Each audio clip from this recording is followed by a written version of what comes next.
You may enter. His lordship is expecting you.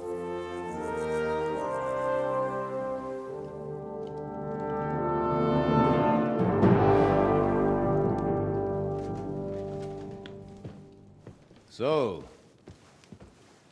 you're messengers from Ratai, huh? I was wondering when someone would turn up. All right, then. Let's hear it. My respects, Sir Otto. I am Sir Hans Capon of Perkstein, and this is Henry of Skalitz, my escort. Welcome to Trosky, gentlemen. I'd greet you standing up as befits, but I'm glad I can even sit at the moment. I heard you were ambushed by outlaws. You heard right. Those bastards did a job on me.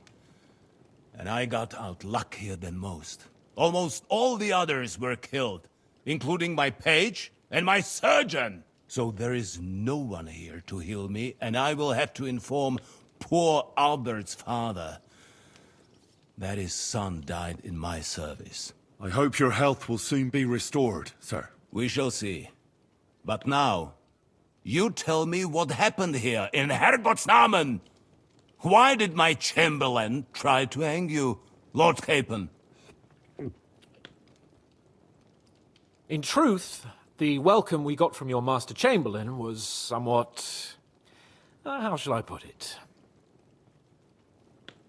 Sir, we came to your castle in a state of desperation.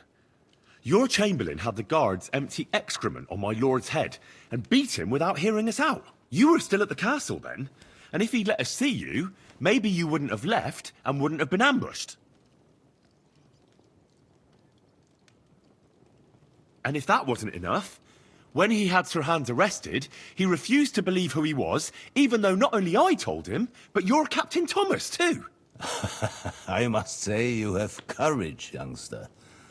But I expect I would also be in such a foul mood if the same had happened to me. Sir! Best be quiet, Ulrich. We will talk about that another time. And I apologize to you for that unpleasantness. At least it ended better than it might have. Anyway, let us leave this misunderstanding aside and get to the point. As far as I'm aware, Ratai showed no interest in negotiations before, either with me or with the League of Lords. True. Our houses have thus far stood on opposite sides. I should say so. Attacking Brno and Jihlava together with that renegade Sokol of Lemberg hardly inspired our sympathy. But let us leave that aside. Tell me, what does Sir Hanush have on his mind? I am all ears. Unfortunately, during the ambush, we lost the letter we were carrying, so you'll have to make do with my word of mouth. All right. Go ahead and speak. In brief, Sir Hanush, Sir Radzig, and other lords take the view that the situation has got out of control.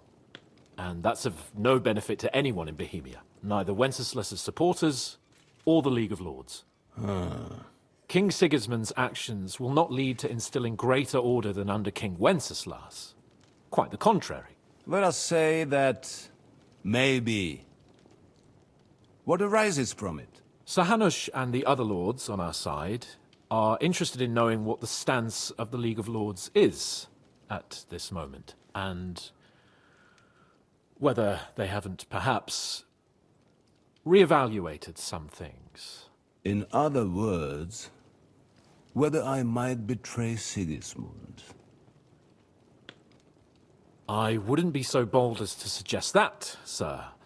We are merely interested in whether you would sit down at the negotiating table with us. It's necessary to discuss the future of the kingdom, whether it's to be a common one or not. The future is still a long way off for me, Lord Capon. Nonetheless, Sir Hanush and Sir Radzik are right. There is disorder and anarchy in the land. Bandits riding roughshod all over. As we all know, to our cost. We've had plenty of experience of that at home too, sir. Only a short time ago we had to deal with a similar band. Then you will surely understand that before I begin debating who would be the better king, I must sweep my own doorstep. Only I'm damned if I know how to do that, since those bastards have wiped out half of my garrison, including my captain. If I may be so bold, sir, you're not the only one. We also have a score to settle with them, so Henry and I will gladly help you. Is that so? Now that is what I call the words of a knight, Sir Hans. Right now, we've got a common enemy. So we have common interests, too. So then, sir, may we be of assistance to you? Indeed you may. Perhaps in the end we may really find some common ground. I need to muster sufficient reserves to deal with those outlaws once and for all. I'm summoning my vassals here to Trosky. And since I don't have many men left to send as messengers, I will gladly accept your help. Just say the word, sir. Where should we go? You'll go to Nebakov, a small castle, or rather a fortress among the cliffs. The yeoman there, Jaromir Nebak, is an old hardhat and may not be very willing to fulfill his obligations. It would be useful if an eloquent noble like yourself visited him to explain him clearly why I need his whole garrison.